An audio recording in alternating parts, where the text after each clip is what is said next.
Welcome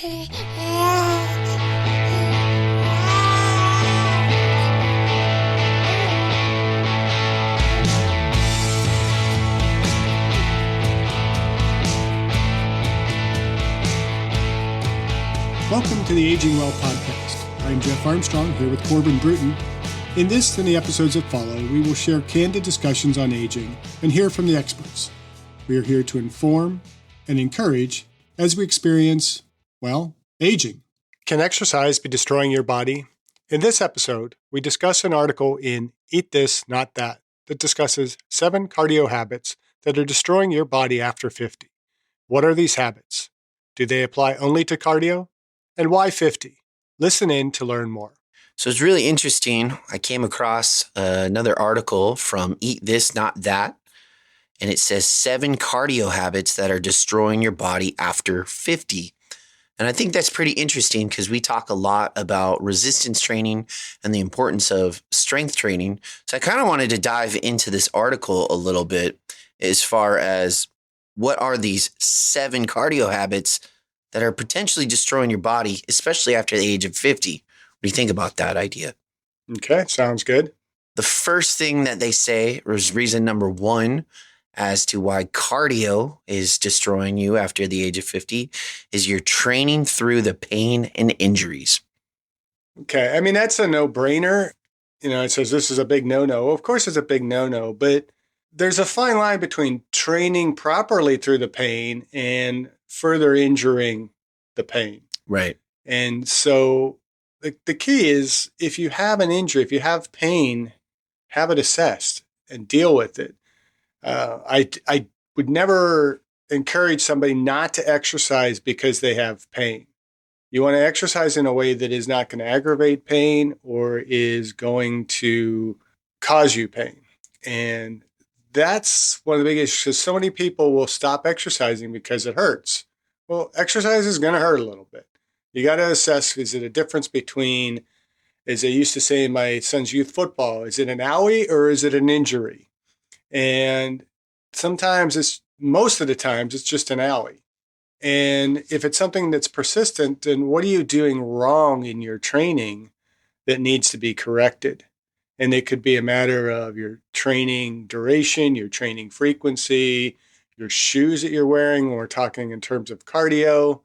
What surfaces are you running on? What kind of exercise are you doing? If you have pain and say it's from running, what other form of exercise can allow you to continue to stimulate adaptation in the cardiorespiratory system without causing that pain? I also feel like it doesn't just have to be cardio that does that. I mean, resistance training too, you know what I mean? Like if some people, including myself, if they push through whatever pain it is and maybe a joint pops out of place and you're like, I'm fine. I'll suck it up, but you're not. And you should really go get that checked out. I don't think it's limited to only cardio. Well, of course it's not. And again, you keep pulling up these Eat This, Not That articles, which are, in my opinion, consistently crap, and not totally dissing on the author or the source in general. But in general, yes, it's one of those online magazines that is trying to find as much content as possible. And so they're pulling out every little story that they can. And, probably in 2 weeks, we'll see an article on, the 8 resistance training exercises that are destroying your body after 60. So insert number, insert exercise category, insert age, and you have a new article. Yeah. Well, and it's funny you mentioned age. I don't think that's just limited to 50. I think even high school kids. If you're 5 and you're getting injured exercising, then you don't work through the pain, but you figure out how to manage it and how to improve your capacity to train despite having an injury. And if you have an injury, how do you manage the injury? How do you prevent the injury? A lot of this is a common sense, which unfortunately a lot of us don't have when it comes to exercise or we just tend to be afraid to deal with the pain. Right. If only there was a podcast out there where people could listen to and not be afraid and push through that pain. If only there was a podcast where they could age well. Well, there's actually a lot of podcasts besides this one that deal effectively with these things. And a lot of it is just know the source that you're going to and go to those reliable sources for information. Number 2, you're not adding low impact cardio. Basically what they're saying is you're running on pavement, and that could be tough on your joints and on your tendons, especially if you're untrained and have poor technique. But where else are you supposed to run if you're living in a suburban area or a city area? It's not many choices. Well, I think what they're saying here is you're not supplementing that running with non-weight bearing type of exercise or low impact exercise like stationary cycling or biking, swimming, walking, hiking, those types of activities, which as I read that, I go back to a statement that the father of aerobics made decades ago. And it's sad my students don't even know who Kenneth Cooper is. But Kenneth Cooper said years ago, if you're running for more than 30 minutes a day, you're doing it for more than your health. Mm. And so it's not a matter of adding low impact cardio to help your running. I would say rather than saying you're not adding low impact cardio, you're not adding resistance training, because the resistance training is going to help you to absorb those forces of running much more effectively. They're going to give you additional health and performance benefits that you're not getting from just doing cardio. And as we've talked repeatedly on this podcast, when we're just focused on only doing cardio, we're not sustaining the muscle that we have. We're not offsetting some of that sarcopenia that comes with aging. And that's part of the problem why when you get to be over 50, you start having a lot more aches and pains when you're running and doing cardio, is because you haven't managed your muscle tissue very well. And so it's not about adding more and more cardio. It's about doing more effective exercise, and maybe, rather than just running more and more and more, look at how we manage the frequencies and the intensities and the durations of the exercise that we're doing, and maybe running less because we're running harder. Have hard days, easy days, long days, short days, interval days. Manage your training in a more productive manner. Consider periodization when you are putting together your running program. A lot of people just run and run and run. I ran 5 miles in the last couple of weeks, so now I got to start running 6 miles. Maybe you just have to run 4 miles a little bit faster. Well, that's kind of a good segue for number 3, which is you're training too frequently. And that's really interesting that you said that 30 minutes or more, you're training for more than your health. So are you saying like 30-minute window of cardio is good and ideal for health, but then anything over that, it's essentially you're switching into the realm of just primarily training with a purpose of, man, I don't even know how to ask this question. You're training with a purpose for like marathon running or sprinting, or you're prepping your body for something versus just maintaining that good cardiovascular health. Yeah, what he's basically saying is that it doesn't take more than 30 minutes of cardio on a daily basis to stimulate the cardiorespiratory system. And so remember, if we're going to improve our VO2 max, we're going to improve it by either increasing our stroke volume max or a VO2 difference max. And longer repetitive cardio is not going to necessarily stimulate those. You've already kind of maxed out on the stimulus. You're now just simply doing it repetitively, which puts a lot more stress on your joints, which is necessary if you're going to be training for a marathon. If you're training for a marathon, you got to get your body used to being able to run 26.2 miles. And so long distance runs are going to be essential. So you're doing that more than 30 minutes for something more than just your health. But, and I often, use my air quote Tabata to talk about how we really don't do Tabata training when we think we're doing Tabata training. But even if you're not perfectly hitting that IE1 protocol that Tabata and coworkers, and I believe it's 1998, established in the research study, you're coming pretty close to it if you're going pretty high intensity for that all out bout of 20 seconds, 10 seconds rest, repeated for 8 cycles. 4 minutes of cardio. If you extend that a little bit longer, say you do an interval, pretty high intensity interval for 10, 12 minutes, that's going to be enough to stimulate cardiorespiratory response. Tabata showed that you can improve your VO2 max in as little as 4 minutes of very high intensity cardio. So again, if I can do it in 4 minutes, why do I need to be running for more than 30 minutes? Why do I need to be putting that extra stress and load on my joints if I can improve my cardiorespiratory system much more effectively in a shorter duration of time? Well, I think the answer to that question is prepping your body for the ability to go through that long time frame of stress. Okay, but again, why do you need to put your body through that long time period of stress? Well, if you're training for a marathon, if you're training you're for a marathon, specifically training for it. If you are specifically training for performance, you are doing it for more than your health. Right.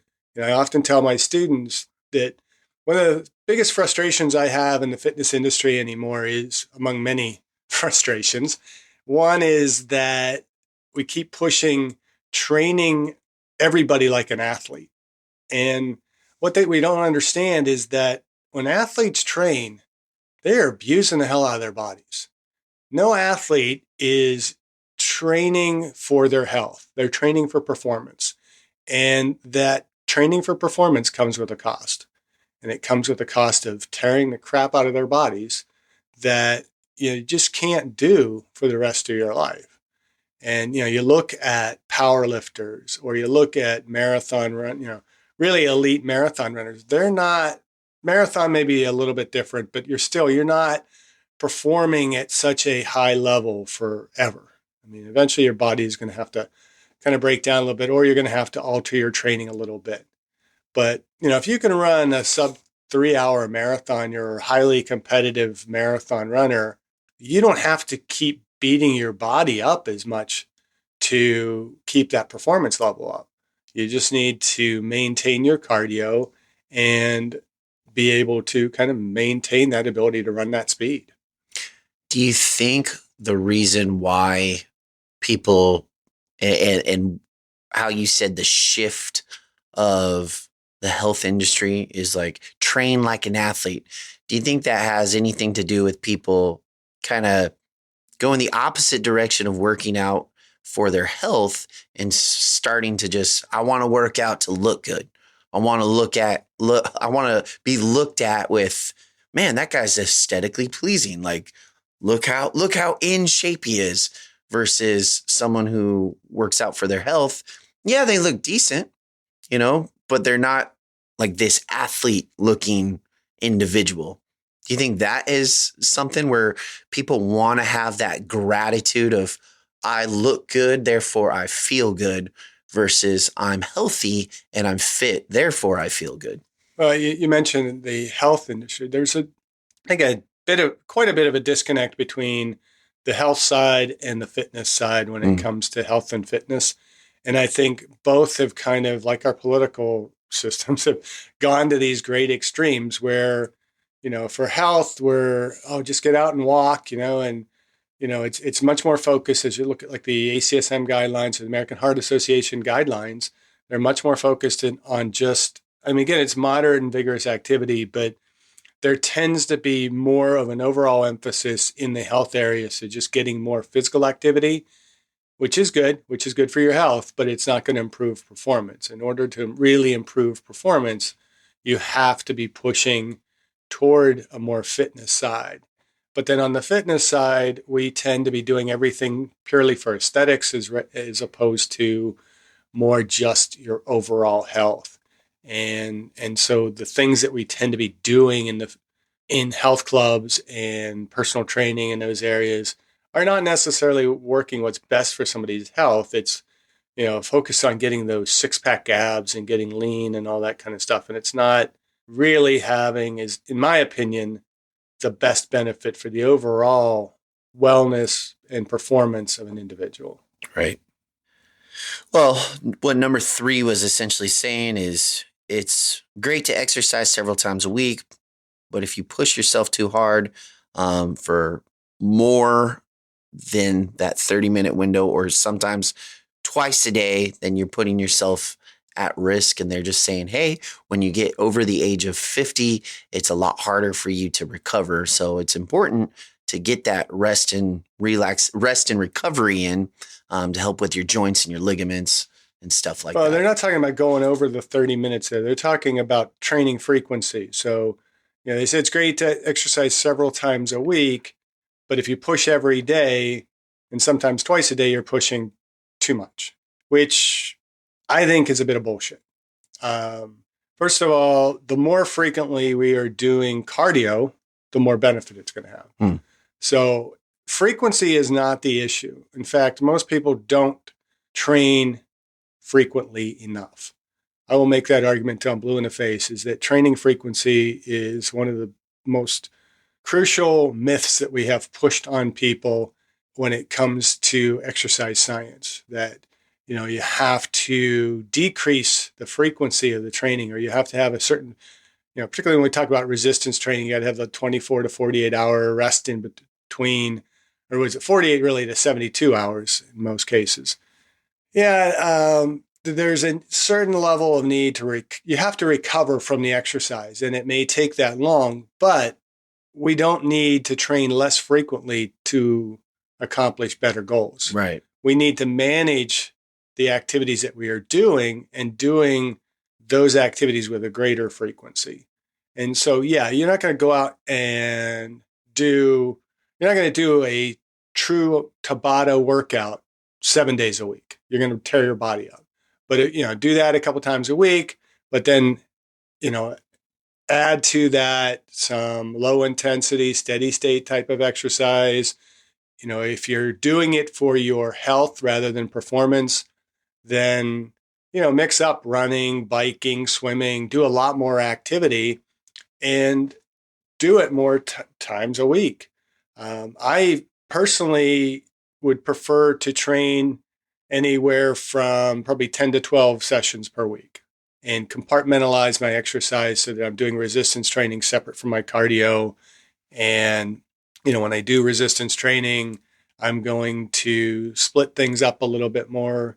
I've started to favor a bit more of a push-pull type of focus so that I'm doing whole body exercise, which, some evidence is showing that it tends to favor muscle hypertrophy and conserving our muscle mass much more effectively than the traditional bro splits, upper body, lower body, or, arms, legs, back, chest. And in doing that, doing a push-pull where I'm doing both legs and upper body in a push-pull fashion, I'm getting a little bit better stimulus every day, but the muscles are able to recover. I'm not doing so much work in a given workout that my body can't recover from that. I'm not doing 8 to 10 exercises in a workout. I'm doing like 3 exercises in a workout. And then, come back if I can, like in an afternoon workout, and do some cardio. It may just be low intensity walking the dogs, but I'm getting a little bit of that exercise, physical activity at least twice a day. But obviously we can do more than that. And even ACSM will talk about the benefit that you can get from even like 5, 10, 15-minute sessions frequently throughout the day. So it's not a matter of telling people to train less frequently, which in order to train less frequently, you got to increase the duration of the exercise, which means you're putting the body under greater repetitive stress that it can't recover from, and you're more likely to see injury without the added benefit of doing more overall volume of work over the course of the week that's going to have a greater stimulus on the cardiorespiratory system or the musculoskeletal system. So I think higher frequency but managed properly is a much better recommendation for individuals than telling them you're training too frequently. I think And that's first of all, to just say you're training too frequently without assessing the actual individual is just stupid. You can't say somebody's training too frequently unless you actually know what they're doing in their workout. that's a good segue for reason number 4, which is you're too often pushing yourself to exhaustion. Okay, that I'll agree with. But I would also add that most people are not too often pushing themselves to exhaustion. You're dealing with a small percentage of the population that are pushing themselves to exhaustion. We know that less than 23% of the U.S. population even meets the physical activity guidelines, provided by ACSM and the American Heart Association. So if that few of the population is hitting that goal, what percentage of that is actually pushing themselves to exhaustion? Few and far between. Yeah. And, if you are not recovering from the exercise, then you need to manage that dose of exercise. And it's not by decreasing the frequency. It may actually be by increasing the frequency, but decreasing the duration, managing the intensity of that exercise in order to be able to recover from it and be able to adapt. So speaking of recovery, number 5 is you're skipping warm-ups and cool downs.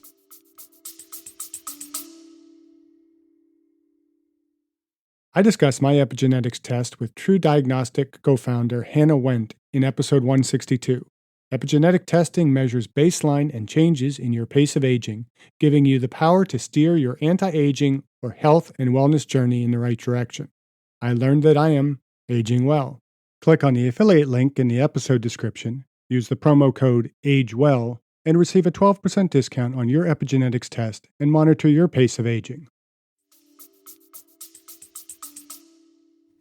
I'm kind of mixed on it. I mean, it's how you're defining the warm up and cool down. Obviously, you should not jump right into your training intensity. You need to build up to that over a course of time. So, for example, I keep bringing up the non-air quote Tabata. And so you're doing that. You're not going to do simply a 4-minute workout where you're just going to hop on a bike and go all out for the first 20 seconds, take a 10-second rest, and then repeat 8 times. You got to warm up a little bit. You're going to do maybe 5 minutes of just lighter pedaling on the bike, get your blood flowing, and then you kick into that. And then you'll do maybe another 5 minutes after. So that whole workout might be about a 15-minute workout, but you have that really hard, intense 4 minutes in there that's going to be the best stimulus for cardiovascular development. Right. So that's including a warm up and a cool down. But if somebody goes for a jog, do you need to spend 20 minutes stretching and foam rolling and doing all that kind of stuff prior to starting your run? Probably not. Just start out, maybe even like a slow walk, build that into a slow jog, and then get into your running pace. And then when you finish, that's when you should be stretching. You should be doing a little bit of walking afterwards, and any kind of exercise, a little bit of cool down afterwards is going to be important just to help get rid of the lactic acid. We know that if we are moving at an intensity of about 30 to 40% of your VO2 max post-exercise, that's the most optimal way to oxidize the lactic acid that's being produced and to remove it from the bloodstream so you're going to have less soreness. In elementary school, we had a substitute PE teacher, and they told us something, and I always remember, I will always remember it. They gave us a bunch of like rubber bands, and they had a bunch of rubber bands that they put into a refrigerator. And so the rubber bands were cold, and they gave us all those rubber bands, and they're like, try and pull it out. And we pull it, and those rubber bands would just snap. They were just brittle because they were cold. And then the substitute teacher was like, okay, now try these rubber bands, which it was summertime. So they were kind of sitting out in the sun a little bit. They were warm, and those rubber bands would stretch all the way out. And the substitute teacher looks at us and he goes, this is the importance of warming up before you work out. This is the importance of warming up before you do exercise. If you don't warm up your muscles, they'll snap just like these rubber bands. If you go into an exercise cold, your muscles you're at risk of hurting yourself just like these cold rubber bands are. And I don't know why that always stuck with me. I was probably like but that's 7 also, or 8.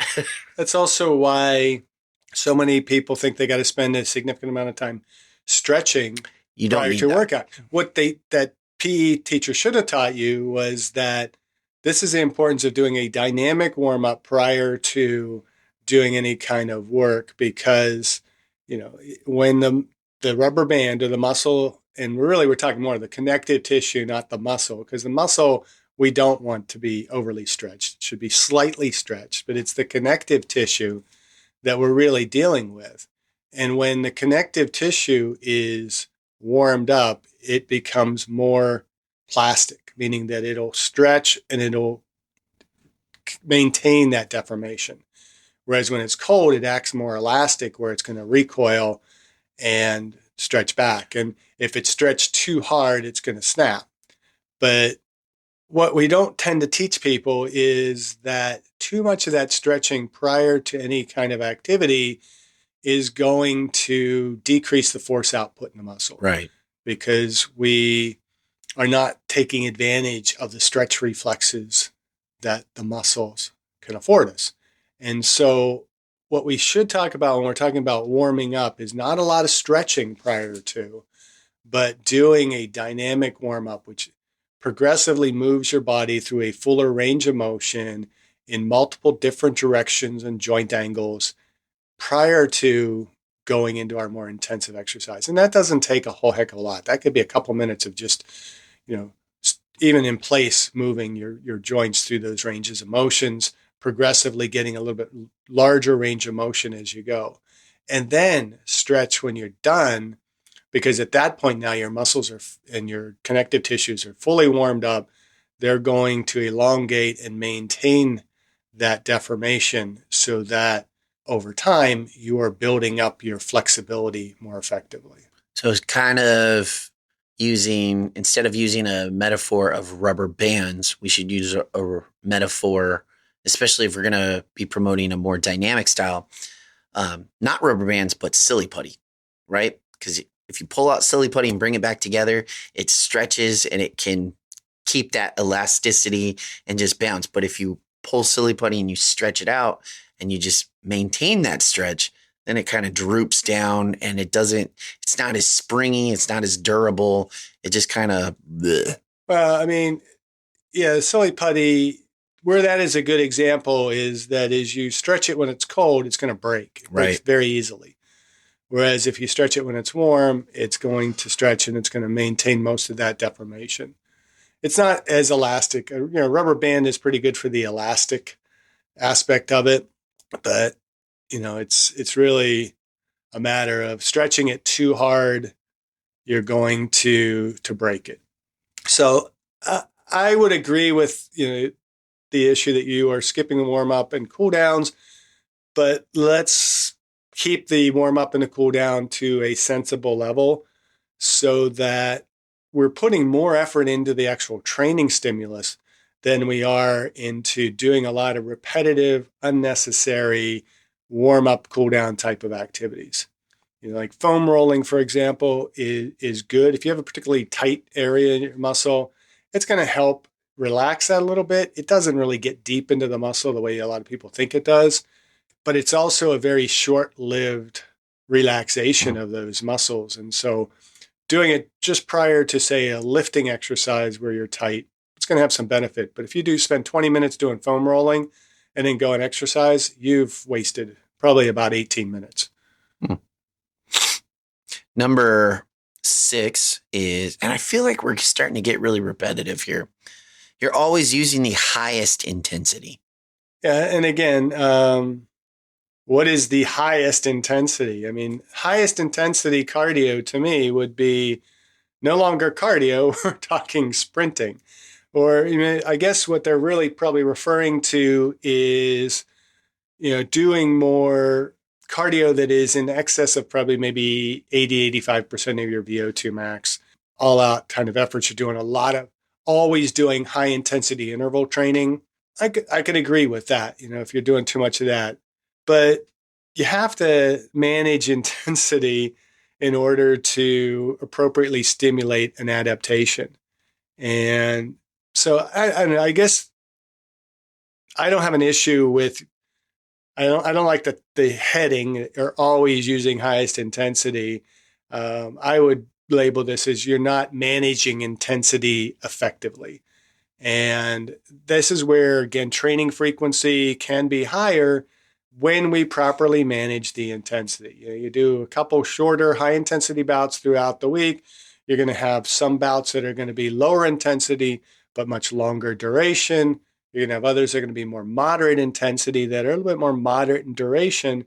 The more you're varying up those aspects of the exercise, both the frequency, the intensity, and the nature of the exercise itself, maybe even the type of movement, the better off you're going to be and the less likely you are to have injuries coming from that.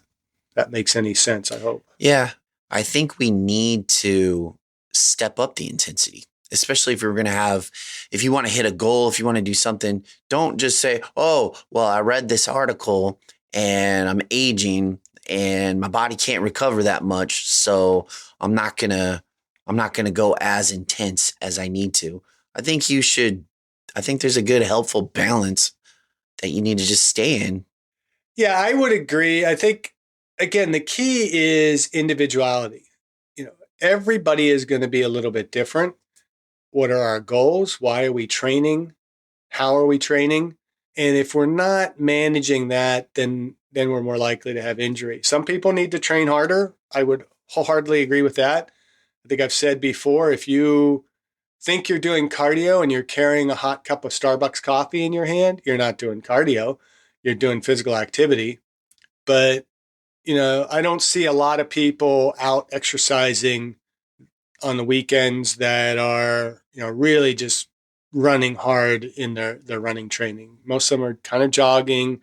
Most are walking. And so I don't think we're tending to train too hard. I think a lot more people can train a little bit harder, but there are probably a few instances where we could train a little bit less hard. And so you have to look at, what am I doing in my workout? What are my goals? Ask yourself always that why. Why am I doing this particular activity? And is it helping me to reach my goal? Right. And if you're not certain, reach out to an exercise professional. Because, us talking in this podcast, listening to this podcast, we're not addressing specific listeners. And it'd be great if you have specific questions regarding your exercise, then we always have the link that you can connect to and ask us a question, and we can actually record that question and have it as a part of our podcast. And so if you have specific questions, feel free to ask us or ask somebody else who's a trusted professional. Number 7, using bad technique. And I feel like if we were not talking about cardio, I think if we were actually talking about resistance training, this one should be number 1 if we were going that way. As far as number 7, as far as cardio goes, is it really like a huge thing of bad technique and form? Oh, I would wholeheartedly agree with the fact that people are using bad techniques. It drives me crazy to drive around and see people out the way they run, and it's just like, oh my God, you're killing yourself. There are a lot of people who they kind of take that walking stride and try and make it a running stride. And if they simply walked at the pace that they're running, they would see fewer injuries. And so bad technique is not just in resistance training. It is kind of universal to exercise. But again, if you are feeling pain and you're having, they say that bad form can cause overuse injuries. Well, good form can cause overuse injuries as well. But, if you are experiencing injury from your running, assess how you're running. Good, So I there are want a to lot of know. good shoe stores now that actually assess your running stride and your style and try and match you accordingly to good shoes. And I think that is a great option. Um, Videotape yourself running. If you have any background in some biomechanics, you can kind of see what you're doing wrong. If you don't, then have somebody knowledgeable assess what you're doing. So you're talking about stride length when fatigue comes in. People, instead of are putting their stride forward, their knees are swinging out wide, so they're putting themselves at risk of knee and hip injuries. Is that what you're talking about? Well, I mean, it could be any of that. Yeah. I mean, it's a different individual. Some people, their technique is bad throughout their cardio. Right. Other people, it might just begin to set in as they become more fatigued. And if that's the case, then we have to kind of manage the duration of the exercise so we're not training under an excessive fatigue state and building up our capacity to be able to do that activity before we become fatigued. So what would the ideal form and technique be for someone who's wanting to have a good cardio routine as a part of their workout program? Well, I don't know how I can answer that on an audio podcast. Opposite arm, opposite leg. I mean, that's the pretty obvious. I mean, obvious opposite arm, opposite leg. I mean, Right. if you're running with your arms at your sides and not moving them, that's bad technique. But everybody's running style is going to be a little bit different. So it's really hard to sit here and say, this is the technique. I mean, it's the same with exercise. I mean, because our joints move and are in different fashions, we have different limb lengths. Everybody's going to have a slightly different technique. I have one of our wrestlers really working on trying to get him to be able to squat deeper. And he's working very hard at it, but he tends to be a very vertical back squatter, which means he can't get down near 90 degrees because his joints just aren't going to work that way. And he's got extremely long shins. So his legs are so long that he just can't get down in that position with a more vertical position. And so we're really working on bar placement. He's got to be a low bar squatter if he's going to get deep enough. And so we move the bar down. I'm really focusing on, you got to get your forward lean. You got to lean more, push your butt back more as you're squatting. And he's getting better at it. And it just takes some practice, taking some technique without adding more weight to it while he just continues. I mean, because if he just continues to add weight to his squat and maintaining that form, he's going to injure himself. Mm.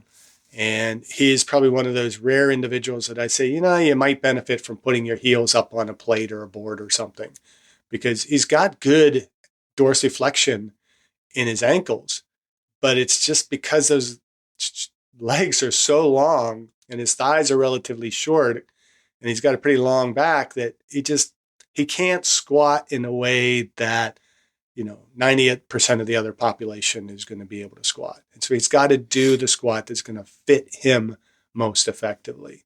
And it's the same with running. I mean, you can't tell people to position their feet in a certain way or any of that because their feet and their hips are all proportioned and shaped differently.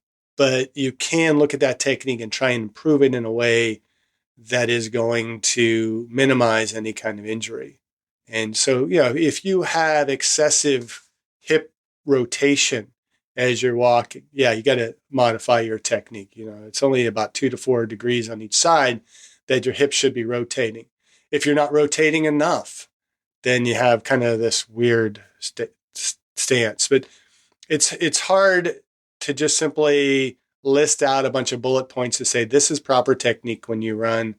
But you want to have adequate arm swing, kind of going that hip, pocket to socket type of instruction that we talked about. But again, if you're distance running, you're not necessarily pulling that hand all the way up, toward your eye. It's a much shorter range of motion, but there should be some swing in there. There should be enough arm swing that it's helping to drive the hips appropriately forward so that you can lengthen out your stride. You want to be landing more flat-footed as opposed to on your heels or your toes. And, just run in a form that is comfortable and not causing you any undue stress on your body. And hit the weights so that your body is able to absorb those forces as you have foot strike, and you're going to have the proper posture as you run. Look at your shoes. What kind of shoes are you running in? Are you running in really old shoes, or are they kind of cheap, non-running shoes? One of the reasons I don't like running so much is because I can go through shoes pretty quickly, and they're not cheap anymore. It's not really a cheap form of exercise as it used to be, because shoes are going to cost you well over $100. And, if you're putting in about 500 miles a month or so, you're running through shoes pretty quickly. So I do like how they kind of end this article. It says, when in doubt, ask a coach to supervise your form so you can feel awesome for many years to come. Again, find a qualified coach, somebody who is familiar with running technique, that can assess your running form and understands the diversity of biomechanics to be able to not make you run as they run, but to make you run what is effective for you to run. And so this whole list, I think, again, they arbitrarily picked 7 cardio habits. They arbitrarily picked cardio, and they arbitrarily picked the age of 50. I think, you can pick any number, and then, okay, what exercise are we talking about? If we took this to resistance training through the pain or injuries, you should train through the pain or the injuries, but not through an activity that is going to be causing that pain. Right. So find a movement that still maybe works the muscles without aggravating that pain. I've had a lot of shoulder issues because of the way my joints are structured. I have rarely missed exercise because of it. I just alter the exercise accordingly. Again, not adding low impact cardio. You could say, not modifying the intensity of your resistance exercise. Always going, high intensity, low reps. Conversely, we can also say that people doing resistance training are sometimes not adding a high intensity component to it. They're not lifting heavy enough. They're just doing light weights for high repetitions. You need to do a little bit of both. Training frequency works for all types of exercise. Train at an optimal frequency. Train as often as possible, but be able to adequately recover from the training that you're doing. Don't push yourself to exhaustion. Always kind of keep a little bit in the tank. Allow yourself to be able to recover from the exercise. Warm up appropriately. Cool your muscles down when you're done. Use, and again, an appropriate intensity. That was the one I think you said there was a little bit of redundancy in. And always, always use proper technique no matter what exercise you're doing. Any other things that you would add to that? Mindset. Go in with a goal. Go in with a purpose. Go in knowing and understanding what it is that you are there to do. Well, you have to have your why. Yeah. And, if you know what you're intending to do, then you can assess, is the activity that I'm doing moving me in that right direction, or is it working against me? Right. And, the key is keep moving, move more often, and don't let age be the limiting factor. It's, as it says here, it says cardiovascular training is one of the best things you can do as you age. It boosts your mobility and flexibility, improves your endurance, and helps you sleep better, according to WebMD, which, again, I love these articles that will, really kind of cite a secondary source. Why don't you go to the real actual research that's out there that says that it's beneficial? According to Wikipedia. Yeah.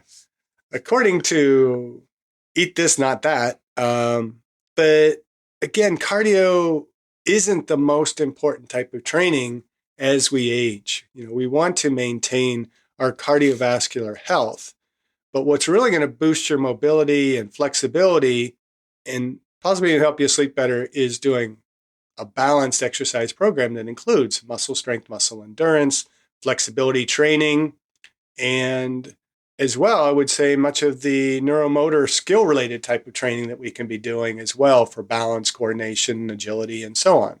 Anything else to add? No, I think you covered it. All right. So don't buy into all of these insert numbers, insert age, insert activity articles, and age well. Age well. Thank you for listening. I hope you benefited from today's podcast. And until next time, keep aging well.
If you have topics you would like to have us discuss on the Aging Well podcast, please click on the links in the episode description to send us a text or record your message or comments. We'd love to hear from you and how we can help you age well. If you benefit from the Aging Well podcast and would like to support the content financially, please click on the Support the Show link or support our affiliates and advertisers.